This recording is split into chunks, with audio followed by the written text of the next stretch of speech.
Hello students, हम पढ़ रहे थे प्राकृतिक वनस्पति। प्राकृतिक वनस्पति में हम उसके प्रकार पढ़ रहे थे। प्राकृतिक वनस्पति, उसके प्रकारों को हम पढ़ रहे थे, जिसमें हमने उष्णकटिबंधीय सदाबहार प्रकार की वनस्पति पढ़ी, जिसमें 200 सेंटीमीटर से अधिक वर्षा होती है पश्चिमी घाट की पश्चिमी ढाल पर और उत्तरी पूर्वी राज्यों में, विशेषकर शिलोंग का पठार, अंडमान निकोबार में ऐसी वनस्पति पाई जाती है। फिर हमने पर्णपाती या मानसूनी प्रकार की वनस्पति भी पढ़ी, उष्णकटिबंधीय मानसूनी वनस्पति, जिसकी मात्रा वर्षा की बात करें तो 100 से 200 सेंटीमीटर जहाँ पर वार्षिक वर्षा होती है वहाँ पर ये वनस्पति होती है। जिसमें वृक्षों की बात करें तो एक ही प्रजाति के वृक्ष होते हैं जो कि अपने समय के अनुसार अपने पत्ते गिरा देते हैं, जिसके कारण इसको पतझड़ वन भी कहते हैं। ये जो वन है वो आम है, शीशम है, सागवान है, जो नीम है, इस प्रकार के जो वृक्ष हैं वो पतझड़ प्रकार के वृक्ष हैं। सिनकोना, आबनुस है, रोजवुड है, ठीक है। इस प्रकार के जो वृक्ष हैं वो सदाबहार वनस्पति हैं। सदाबहार वनस्पति वो होती हैं जहाँ पर वो एक साथ पत्तियाँ नहीं गिराते, अनेक प्रकार की प्रजातियों के वृक्ष होते हैं, अधिक कठोर लकड़ी के वृक्ष होते हैं। जबकि पतझड़ प्रकार के वृक्ष होते हैं उनकी लकड़ी मुलायम होती है, ठीक है। तो आर्थिक दोहन सबसे ज़्यादा पतझड़ वनों का ही होता है, सदाबहार वनों का कम होता है, ठीक है। उसके बाद में हमने शुष्क और अर्ध शुष्क में देखी, जिसमें शुष्क है वो 70% से कम वर्षा जहाँ पर होती है वहाँ पे शुष्क मरुस्थलीय प्रकार की वनस्पति होती है। 70 से 100 सेंटीमीटर वार्षिक वर्षा होती है वहाँ पे अर्ध शुष्क प्रकार की वनस्पति होती है। अर्ध शुष्क में हमने क्षेत्रों की बात करें तो जो अरावली जो पर्वत श्रेणी है उसका जो पश्चिमी भाग है, जो झुंझुनू, सीकर, नागौर, जोधपुर वाला जो पार्ट है वहाँ पर अर्ध शुष्क प्रकार की वनस्पति पाई जाती है। और जो अपने दक्षिण भारत के कर्नाटक वाला वृष्टि छाया प्रदेश है वहाँ पर भी जो अर्ध शुष्क प्रकार की वनस्पति पाई जाती है। शुष्क प्रकार की वनस्पति पश्चिमी मरुस्थलीय प्रदेशों में पाई जाती है, जहाँ पर अगर भारत की बात करें तो इसके अंदर राजस्थान के जैसलमेर, बाड़मेर वाले क्षेत्र आते हैं, जोधपुर का कुछ भाग आता है, बीकानेर वाला क्षेत्र आता है, वहाँ पर शुष्क प्रकार की वनस्पति पाई जाती है, ठीक है। तो आगे अब बात करने जा रहे हैं उष्णकटिबंधीय शुष्क व अर्ध शुष्क के बाद में यहाँ पर उष्णकटिबंधीय जो घास के जो वनस्पति के क्षेत्र हैं उनकी चर्चाएं कर रहे हैं। अगला जो प्रकार है अपना चौथा वो है उष्णकटिबंधीय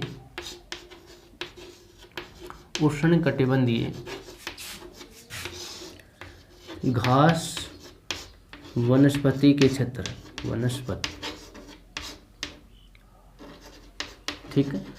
ये जो है उष्णकटिबंधीय घास के जो वन है या वनस्पति है ये 3 रूपों में पाई जाती है। भारत में कितने रूपों में पाई जाती है?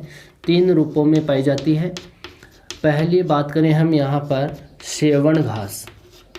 कौन सी घास है? सेवण। उष्णकटिबंधीय क्षेत्रों में पाई जाती है। उष्णकटिबंधीय घास के मैदान है सेवण घास, जो कि अपने राजस्थान में पाई जाती है, लाठी सीरीज में। जैसलमेर की जो लाठी सीरीज है वहाँ पर ये पाई जाती है। तो भारत की अगर बात करें तो राजस्थान में सेवण घास है वो उष्णकटिबंधीय घास पाया जाता है, ठीक है। दूसरी अगर घास की बात करें तो यहाँ पे सवाना घास है। कौन सी घास है? सवाना घास। और ये सवाना घास जो है उष्णकटिबंधीय प्रकार की घास है, जो कहाँ होती है? मध्य प्रदेश में होती है, मध्य प्रदेश में। और अगर ये बात करें तो मध्य भारत के जो भाग हैं, मध्य भारत के भागों में सवाना घास पाए जाते हैं, ठीक है।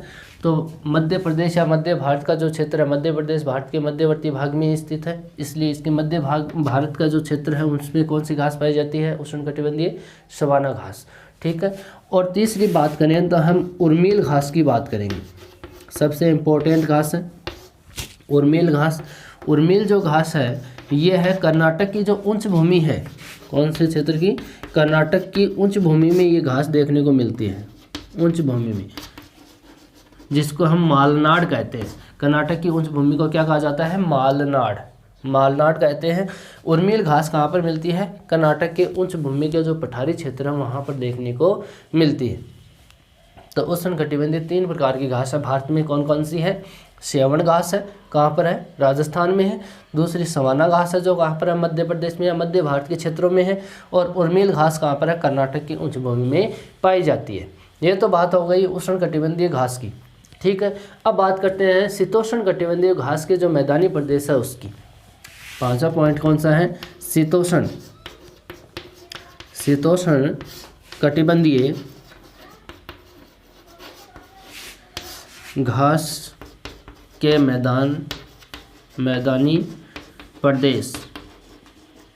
उत्तर भारत में जो पर्वतीय क्षेत्र हैं वहाँ पर ठंडा मौसम होने के कारण ठंडे क्षेत्रों में उच्च पर्वतीय जो क्षेत्र हैं वहाँ पर शीतोष्ण कटिबंधीय घास पाया जाता है, जो कि जम्मू कश्मीर से संबंधित है, उत्तराखंड से संबंधित है। यहाँ पर जम्मू कश्मीर में मर्ग के नाम से प्रसिद्ध है, मर्ग, जिसमें सोनमर्ग भी है, घास का मैदान है, सोनमर्ग है जम्मू कश्मीर में, गुलमर्ग है, गुलमर्ग, ठीक है। ये घास के मैदान कहाँ है? जम्मू कश्मीर में है, ठीक है। उत्तराखंड की बात करें, ठंडे क्षेत्रों की, पर्वतीय क्षेत्रों की बात करें तो वहाँ पर शीतोष्ण कटिबंधीय जो घास है उत्तराखंड में, वो घास है यहाँ पे बुग्याल और प्यार। यहाँ पर जो घास के मैदान है शीतोष्ण कटिबंधीय वो कौन कौन से हैं? बुग्याल और प्यार। यहाँ पर ये जो क्षेत्र है, 2 क्षेत्र हैं ऐसे जहाँ पर शीतोष्ण कटिबंधीय घास पाए जाते हैं भारत में। कहाँ कहाँ पर? जम्मू कश्मीर में मर्ग नाम से प्रसिद्ध है ये घास के मैदान, मर्ग में सोनमर्ग और गुलमर्ग सबसे ज़्यादा प्रसिद्ध हैं। उत्तराखंड में बुग्याल और प्यार नाम के घास के मैदान स्थित हैं, ठीक है। ये बात हो गई शीतोष्ण कटिबंधीय घास के मैदानी प्रदेश। एक प्रकार के ये प्रदेश हो गए, यहाँ पे उष्ण कटिबंधीय घास के वनस्पति प्रदेश हो गए। आगे बात करें तो पर्वतीय वन क्षेत्र। अगला जो प्रकार है अपना वो कौन सा है? पर्वतीय वन क्षेत्र। भारत में पर्वतीय वन क्षेत्रों को 2 श्रेणियों में बांटते हैं। पर्वतीय वन क्षेत्रों को कितने श्रेणियों में बांटते हैं? 2 श्रेणियों में। पर्वतीय वन क्षेत्रों को कितनी श्रेणियों में? 2 श्रेणियों में बांटते हैं। पहली श्रेणी है उत्तर भारत के पर्वतीय वन। उत्तर भारत के पर्वतीय वन। उत्तर भारत के पर्वतीय वनों को 4 श्रेणियों में बांटते हैं। कितनी श्रेणियों में? 4 श्रेणियों में। यहाँ पर उत्तर पर्वतीय वन है, इसको जो वर्षा की मात्रा के अनुसार और यहाँ पर जो न्यून तापमान है उसके अनुसार इसको 4 की जगह 3 श्रेणियों में बांटते हैं, ठीक है। इसमें उत्तर भारत का जो पर्वतीय मैदान है इसमें वर्षा की मात्रा और न्यून तापमान के कारण इसको 3 प्रकारों में बांटते हैं। एक तो बांटते हैं यहाँ पे आर्द्र शीतोष्ण पर्वतीय वन या आर्द्र शीतोष्ण कटिबंधीय वनस्पति, ऐसे कह सकते हो।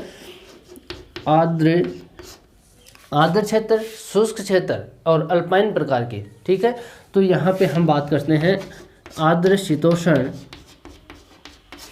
कटिबंधीय वनस्पति। दूसरी बात करें हम यहाँ पर इसको 3 भागों में बांटते हैं। यहाँ पे बात करें तो शुष्क शीतोष्ण कटिबंधीय वनस्पति, और बात करें तो यहाँ पे तीसरे नंबर पे अल्पाइन वनस्पति।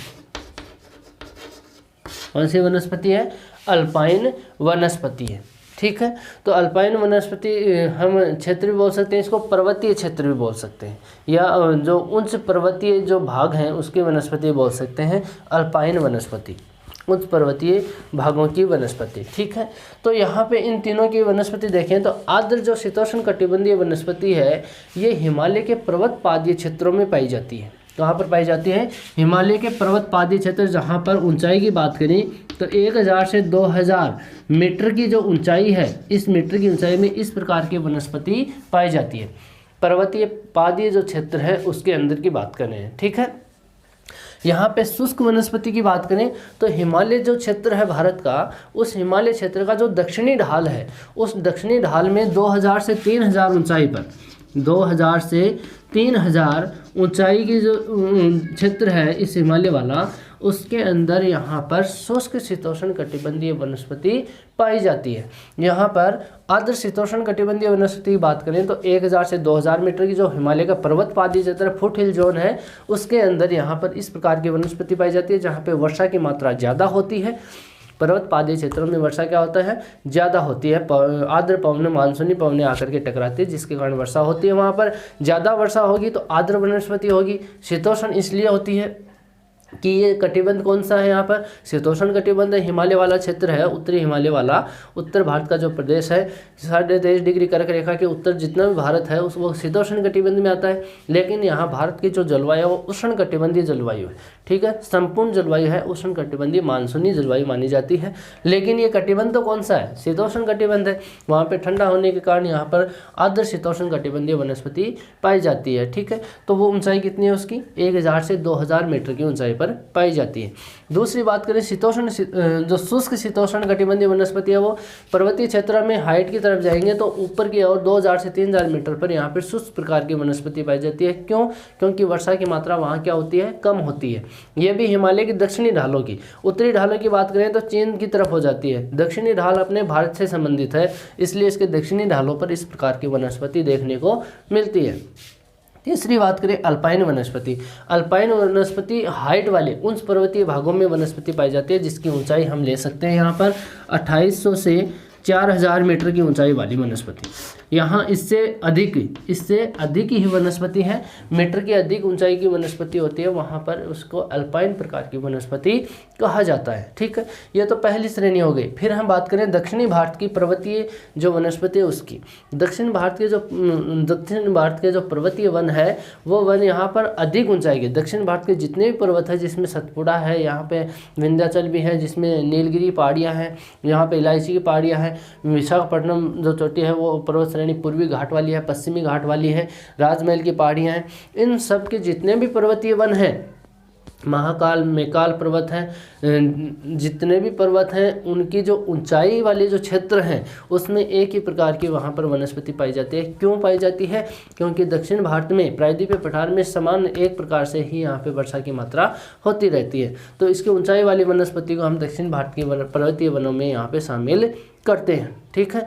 आगे बात करें हम इस पर्वतीय वनों के बाद में यहाँ पर टुंड्रा वनस्पति। अगली जो वनस्पति है कौन सी वनस्पति है, टुंड्रा वनस्पति। टुंड्रा जो वनस्पति होती है भारत से संबंधित भी है और विश्व के संदर्भ में भी हम पढ़ सकते हैं। तो भारत के अंदर अनेक प्रकार की वनस्पतियाँ हैं, जितनी विश्व के अंदर देखने को मिलती है अपने को, वैसी की वैसी हमें जो भारत वाला क्षेत्र है उसके अंदर देखने को मिलती है। इसीलिए भारत को जैव विविधता वाला देश कहा जाता है, ठीक है। तो इसके अंदर टुंड्रा वनस्पति है, उसको हम देख सकते हैं हिमालय के क्षेत्रों के उच्च पर्वतीय जो भाग हैं, हिमालय के जो उच्च पर्वतीय भाग हैं वहाँ पर लगभग संपूर्ण वर्ष हिमाच्छादन पाया जाता है। हिमालय के उच्च पर्वतीय भागों में संपूर्ण वर्ष क्या पाया जाता है, हिमाच्छादन पाया जाता है। हिमाच्छादन का मतलब हमेशा बर्फ़ जमी रहती है। बर्फ़ जमने के कारण वहाँ पर एक साल में यहाँ पे 30 से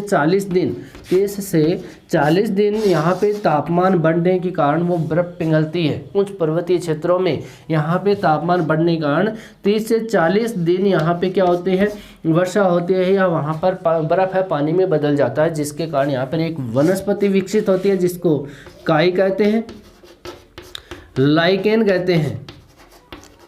क्या कहते हैं, काई या लाइकेन, ठीक है। लिचेन भी बोलते हैं, लाइकेन का दूसरा नाम क्या है, लिचेन, इसको लिचेन भी बोलते हैं। तो ये जो वनस्पति है सूक्ष्म पत्तियों वाली होती है, सूक्ष्म प्रकार की वनस्पति होती है जो धरातल के ऊपर या शैवाल के रूप में ही फैली रहती है। छोटे रूप में ये वनस्पति देखने को मिल सकती है। वहाँ पर कब मिलती है, जब ये बर्फ़ है वो पिघल करके यहाँ पे पानी में बदल जाए। और वो कब होगा, जब तापमान बढ़ेगा। और वो कितने दिन बढ़ता है, साल में 30 से 40 दिन। उसके बाद में वापस वो जितना भी पानी है वो पानी बर्फ़ में बदल जाएगा और वहाँ की जो धरातल है, सतह है, वो वापस बर्फ़ से ढक जाएगी। तो उस क्षेत्र को यहाँ पर कहते हैं हिमाच्छादन। तो टुंड्रा प्रकार की वनस्पति भारत के जो उत्तरी पर्वतीय क्षेत्र हैं, हिमालय के ऊंचे भाग हैं, उन भागों में यहाँ पे बर्फ जमी रहती है, जिसके कारण वहाँ पर टुंड्रा प्रकार की वनस्पति कभी कभार देखने को मिलती है। आगे की बात करें डेल्टाई वन, लास्ट प्रकार है इसका डेल्टाई वन। डेल्टाई वन जिसको जंवारीय वन भी बोलते हैं, जंवारीय वन। भारत के जो दक्षिणी प्रायद्वीपीय जो पठार है, प्रायद्वीपीय पठार वाला क्षेत्र है, जिसके अंदर अनेक प्रकार की नदियां हैं। गंगा है, यहाँ पे ब्रह्मपुत्र है, यहाँ पे गोदावरी, कृष्णा, कावेरी, महानदी वाले जो क्षेत्र हैं, इसके डेल्टाई भागों में इस प्रकार की वनस्पति पाई जाती है। क्यों? क्योंकि यहाँ पर जो क्षेत्र हैं, यहाँ की जो नदियाँ हैं, उन नदियों के डेल्टाई भागों में इस प्रकार की वनस्पति इसलिए होती है क्योंकि यहाँ पर जो लवण की मात्रा है उसको सहन करने की शक्ति इन वृक्षों में पाई जाती है, इसलिए इसको दलदली वन भी कहा जाता है। ठीक है।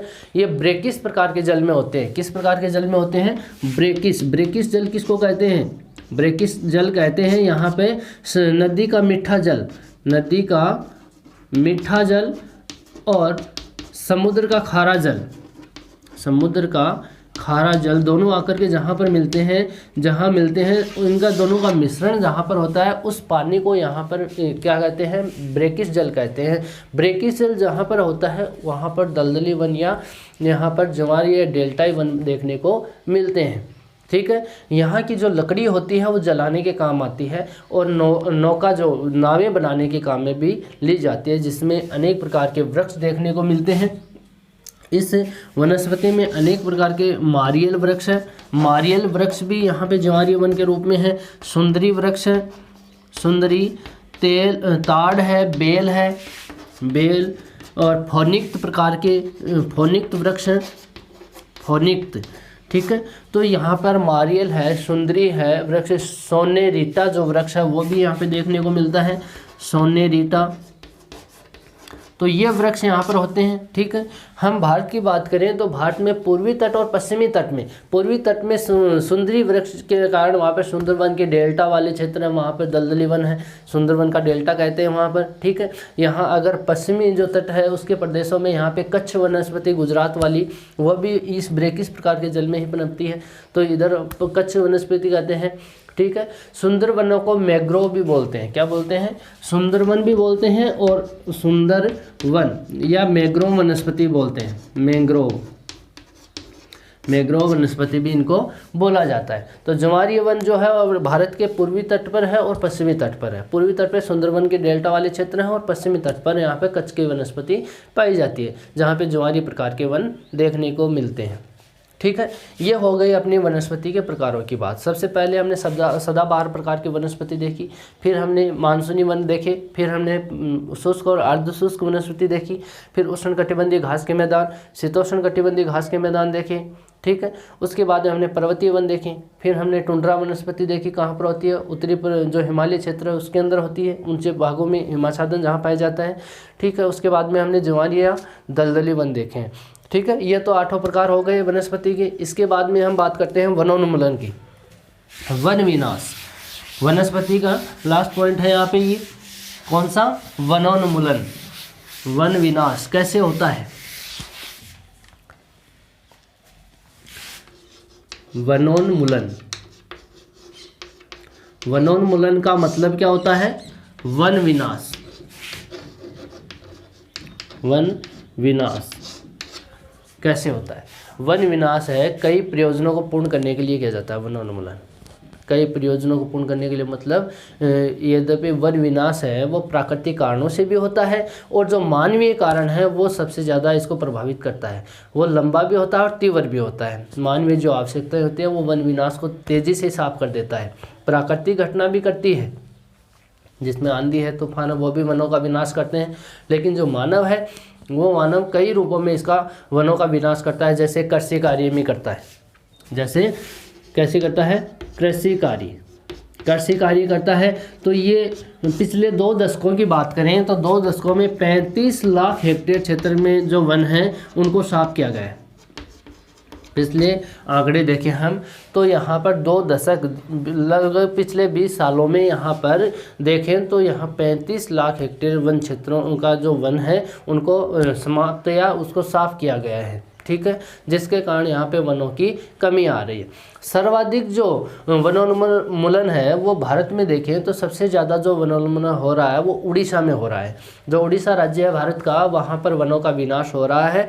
यहाँ पर और भी देखें सर्वाधिक अनुपात की दृष्टि से देखें, सबसे ज़्यादा अनुपात में देखें तो उत्तर पूर्व के जितने भी राज्य हैं भारत में, जिसमें असम भी है, अरुणाचल प्रदेश भी है, जिसके अंदर नागालैंड है, मिजोरम है, मणिपुर है, मेघालय है, इन क्षेत्रों में भी वनों का विनाश हो रहा है। कारण क्या है? यहाँ पे आदिवासी जनजाति है जिसने यहाँ पर कृषि करना प्रारंभ कर दिया। वनों को साफ करके कृषि करते हैं, स्थानांतरित कृषि, जिसको उत्तर भारत में झूम कृषि भी बोलते हैं। क्या बोलते हैं? स्थानांतरित कृषि को झूम कृषि। स्थानांतरित कृषि को क्या बोलते हैं? इस क्षेत्र में उत्तरी पूर्वी भारत में झूम कृषि या झूमिंग कृषि बोलते हैं, झूम कृषि। ठीक है, इस स्थानांतरित कृषि को अपने भारत में और भी क्षेत्रों में की जाती है वनों को साफ करके। तो वहाँ पर उसके स्थानीय जो नाम है, लोकल नाम है, उनके अनुसार इसको अलग अलग नामों से जाना जाता है। जिसमें हम बात करें तो यहाँ पर स्थानांतरित कृषि को केरल में पोनम कहते हैं। किसमें? केरल में। ये नोट कर लेना आप, बहुत बार एग्जाम में क्वेश्चन आता है। केरल में क्या कहते हैं इसको? पोनम। आंध्र प्रदेश और तेलंगाना, उड़ीसा, यहाँ पर आंध्र प्रदेश, तेलंगाना, उड़ीसा, तीनों राज्यों में यहाँ पे इसको पोदू कहते हैं। क्या कहते हैं? पोदू। समझ गए? यहाँ केरल में इसको क्या कहते हैं? पोनम। पश्चिमी घाट वाले क्षेत्रों में, पश्चिमी जो घाट वाले क्षेत्र हैं यहाँ पर इसको कुमारी कहते हैं। और जो अपने राजस्थान में है, दक्षिणी पूर्वी राजस्थान है, इसके अंदर इसको वालरा कहते हैं। वालरा, इसको यहाँ पे दजिया कहते हैं। दजिया और चिमाता ये कहते हैं। ठीक है, हिमाचल प्रदेश में इसको खिल कहते हैं। क्या कहते हैं? खिल। और जो मध्य प्रदेश वाला पार्ट है, जो मध्य प्रदेश है, यहाँ पर इसको बेवर, मध्य प्रदेश में इसको बेवर कहते हैं, पोंडू कहते हैं। क्या कहते हैं? बेवर कहते हैं, पोंडू कहते हैं। और यहाँ पर इसका और नाम है डाहिया और एक नाम है बीरा। इनका नाम है डाहिया और बीरा, इन नामों से इसको जाना जाता है। तो ये स्थानांतरित कृषि के नाम हैं। कौन कौन सी कृषि? केरल में इसको पोनम कहते हैं, आंध्र प्रदेश में, तेलंगाना में और यहाँ पे उड़ीसा में इसको पोदू कहते हैं। यहाँ पे पश्चिमी घाट में बात करें तो कुमारी कहते हैं, मालाबार तट पर। और यहाँ पर दक्षिण पूर्वी राजस्थान में वालरा, दजिया, चिमाता कहते हैं। और यहाँ हिमाचल प्रदेश में इस स्थानांतरित कृषि को खिल कहते हैं। और यहाँ पे मध्य प्रदेश में बेबर, पोंडू, डाहिया और बीरा कहते हैं। ये प्राथमिक प्रकार के व्यवसाय वाली कृषि है, जहाँ पर आदिवासियों द्वारा प्राचीन काल से ही करते आ रहे हैं। ये लोग यहाँ पे वनों को साफ करते हैं, 1-2 साल यहाँ पे कृषि करते हैं, उसके बाद उस वनों को, उस जगह को छोड़ करके दूसरी जगह जाकर वापस वनों का विनाश करते हैं और उस जगह को साफ करके वापस कृषि की जाती है। फिर 2-3 वर्ष वहाँ पर उपजाऊपन जितने दिन रहेगा उस कृषि में करेंगे और उपजाऊपन खत्म होते ही वो इस स्थान को छोड़ करके और दूसरे स्थान पर जाकर वनों का विनाश करेंगे और वहाँ पर वापस कृषि करना स्टार्ट कर देंगे। तो इस कृषि के कारण यहाँ पर वनों का विनाश सबसे ज़्यादा हुआ है। ठीक है। दूसरा, अगर हम बात करें कृषि कार्य के बाद में, कृषि कार्य तो इसका एक प्रमुख कारण बन गया है वनों का वन विनाश का। दूसरा कारण बात करें तो यहाँ पे वनों का जो चारागाहों में परिवर्तन है, वनों का किसमें? वनों का गाहों में परिवर्तन। दूसरा कारण ये है वनों के विनाश का। यहाँ पर बात करें तो जो वन है वहाँ पर उन वनों को साफ करके पशुओं को पालने के लिए वहाँ पे चारागाहों का विकास किया जाता है। आज के जो विकसित देश हैं वो डेयरी फार्मिंग जो यहाँ पे स्थापित कर रहे हैं विकसित देश, वहाँ पर डेयरी फार्मिंग के लिए वनों का साफ करके वहाँ पर पशुओं को पाला जाता है और वहाँ पे उसके चारागाहों का विकास किया जाता है। ठीक है। तीसरी बात करें हम तो निर्माण कार्यों के लिए भी वनों का विनाश हो रहा है। निर्माण कार्यों के लिए वन विनाश। निर्माण कार्य कौन कौन से हैं? जैसे हम बात करें निर्माण कार्यों में, जैसे सड़क निर्माण है, आवास निर्माण है, या रेलवे लाइनें हैं। जैसे मान लो सड़क है, सड़क कहीं एक हाईवे बना रहे हैं, नेशनल हाईवे बना रहे हैं, तो वो सड़क सीधी जाएगी, वहाँ पर उस सीधी जाएगी, बीच में जितनी भी वनस्पति आएगी उसको साफ कर देंगी। आप कोई आवास बना रहे हो, आपकी जगह है, कोई घर है, तो उस घर में कोई वनस्पति है, जैसे कोई पेड़ है वहाँ पर, और आप वहाँ पे मकान बनाना स्टार्ट कर रहे हो, तो वहाँ पर उस पेड़ को आप काट दोगे, तो वहाँ पे भी वनस्पति का विनाश हो रहा है। रेलवे लाइन है, रेलवे लाइन जहाँ पे सीधी जाएगी, तो वहाँ पर उसके बीच में जितने भी वनस्पति आएगी उन सबको साफ किया जाएगा। तो यहाँ पे निर्माण कार्यों में भी वनस्पति का विनाश हो रहा है। ठीक है। और बात करें हम तो घरेलू एवं व्यापारिक उद्देश्यों के लिए भी वन विनाश हो रहा है। कौन सा? घरेलू एवं व्यापारिक दृष्टि से वन विनाश। घरेलू के रूप में, जैसे आप घर में ईंधन के रूप में लकड़ी काटते हो, ठीक है, तो उनके उद्देश्यों की पूर्ति के लिए भी आप क्या करते हो? लकड़ियों को काटते हो। जैसे आप और बात करें कागज़ और लुगदी उद्योग बनाने के लिए व्यापारिक दृष्टि से भी लकड़ी को काटते हो। दिया सिलाई निर्माण के लिए भी करते हो। इमारतें बनाने के लिए भी, पुल, रेलवे जो डिब्बे हैं, रेल के डिब्बे हैं, उनको बनाने में, नावें बनाने में भी लकड़ी का यूज़ करते हैं। तो इनके कारण भी यहाँ पर लकड़ी का यूज़ करते हैं, उसमें वनस्पति को ही साफ किया जाता है। वनों को, वृक्ष हैं, उनको काट करके इनकी लकड़ियों को काम में लेते हैं। किन किन काम में? घरेलू काम में, जैसे लकड़ी जलाने के काम में लेते हैं, लकड़ी काटने में आप इसका वनस्पति का विनाश कर रहे हैं। व्यापारिक दृष्टि से, जैसे कोई उद्योग धंधों में कागज़ लुगदी उद्योग है, दिया सिलाई है, यहाँ पे पुल हैं, रेल के डिब्बे बनाने में भी काम में लेते हैं। इमारतें बनाने में भी लकड़ियों का यूज़ किया जाता है। तो इसके अंदर यहाँ पे वनों का विनाश होता है। और बात करें तो खनिज जो है, खनिज के खनन के कारण भी वन विनाश हो रहा है। खनिज के खनन का मतलब उत्पादन जो करते हैं उसको खोद करके निकालते हैं, खनन के कारण भी वन विनाश हो रहा है। यानी कि जहाँ पर कोई भी खनिज है, व्यापारिक दृष्टि से जितने भी खनिज हैं वहाँ पर तीव्र गति से वनों का विनाश हो रहा है। यानी कि जिस क्षेत्रों में यहाँ पर खनिज हैं, उन क्षेत्रों में खनिज के कारण वहाँ पर एक खान खोदी जाती है। उस खनिज को निकालने के लिए खनिज मिलता कहाँ है? पटल में, धरातल में मिलता है। धरातल के ऊपरी भाग में जहाँ सियाल की जहाँ परत होती है, क्रस्ट वाली परत होती है, उसमें खनिजों का यहाँ भंडार होते हैं। तो उन क्षेत्रों को खोद करके यहाँ खनन प्रक्रिया के माध्यम से उस खनिजों को निकालते हैं। तो यहाँ धरातल के ऊपर जितनी भी वनस्पति होती है उनको साफ किया जाता है। ठीक है। जैसे हम भारत में बात करें तो सबसे ज़्यादा जो खनन के कारण, जो इस खनिजों के खनन के कारण जो वनस्पति का विनाश हो रहा है, वो हो रहा है पश्चिम बंगाल में, यहाँ झारखंड में बात करें, और उड़ीसा में, और मध्य प्रदेश, छत्तीसगढ़ और उत्तराखंड, इन क्षेत्रों में सबसे ज़्यादा वनों का विनाश हो रहा है। कहाँ कहाँ हो रहा है? पश्चिम बंगाल में, झारखंड में, उड़ीसा में, मध्य प्रदेश में, छत्तीसगढ़ में और उत्तराखंड में। इन क्षेत्रों में इस खनिजों के कारण यहाँ पर वनों का विनाश तीव्र गति से हो रहा है। ठीक है। अगली बात करें तो अगला जो क्षेत्र है वनाग्नि, यहाँ पे वनाग्नि है, वनाग्नि एवं जीवीय कारकों द्वारा वन विनाश। वनाग्नि जैसे जंगल में आग लगने के कारण वनस्पति का नुकसान हो सकता है। आग के कारण उस माचिस बनते हैं, तो माचिस जहाँ पर होती है उसमें कहीं पर भी आग लग जाए मान लो, तो उसके कारण भी वनों का विनाश हो जाता है। जीवी कारक भी, जिसमें बड़े जो जीव हैं वो भी वनों का विनाश करते हैं। जैसे कोई जानवर है, बड़ा जानवर है, वनस्पति के अंदर खुला विचरण कर रहा है, तो वहाँ पर वनस्पति को नुकसान पहुँचाएगा। छोटे जीव है, जैसे दीमक है, कीट है, वो वहाँ पर वनस्पति को गला देगी और वहाँ पर उसको यहाँ विनाश के कगार पर ला देगी। दीमक जैसी है, लकड़ी को वहाँ पे मिट्टी में मिला देती है। कीट पतंगे हैं छोटे, वो भी वनस्पति को नुकसान पहुँचाते हैं। तो ये भी यहाँ इसका भी हाथ होता है कहीं ना कहीं कि यहाँ पे वनस्पति का विनाश करने में। तो वनोन्मूलन को हमने देख लिया कृषि कार्य के रूप में भी, हमने देखा वनों का चारागाहों में परिवर्तन के रूप में, और यहाँ पे निर्माण कार्यों के लिए भी यह वन विनाश होता है। घरेलू व्यापारिक दृष्टि से देखा है, यहाँ पे खनिज के खनन के कारण भी देखा है, और वनाग्नि और जीवीय कारकों के द्वारा भी वनों का विनाश होता है। तो यहाँ पर ये है इसके वनों का विनाश के कारण। ठीक है। अब बात करते हैं उनके संरक्षण की। वन संरक्षण, तो वन संरक्षण के लिए वनों का जो संरक्षण है उनके लिए निम्नलिखित उपाय किए जा सकते हैं। जैसे हम बात करें तो चयनात्मक कटाई की जानी चाहिए।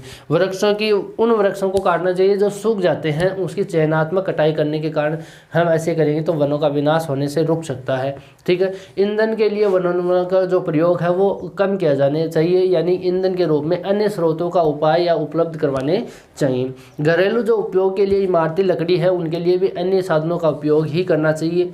वनों के लिए लाभ हानियाँ जो हैं, वनों से हमें जो लाभ होते हैं, जो हानियाँ होती हैं, उनकी जन चेतना फैलानी चाहिए। ठीक है।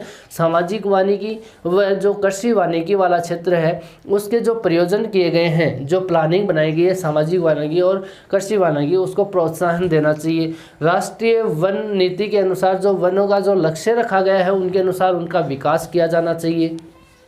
ये संरक्षण के उपाय हैं। ठीक है। जो वन संरक्षण से संबंधित जो नियम हैं उनको कठोरता से लागू करना चाहिए।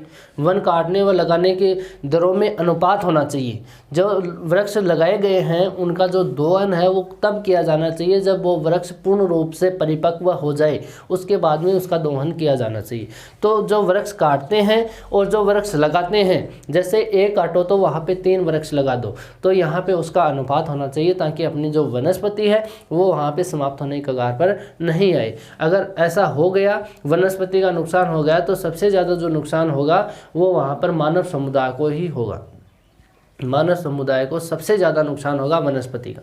ठीक है। तो यहाँ पर हमने वनस्पति की बात की, प्राकृतिक वनस्पति।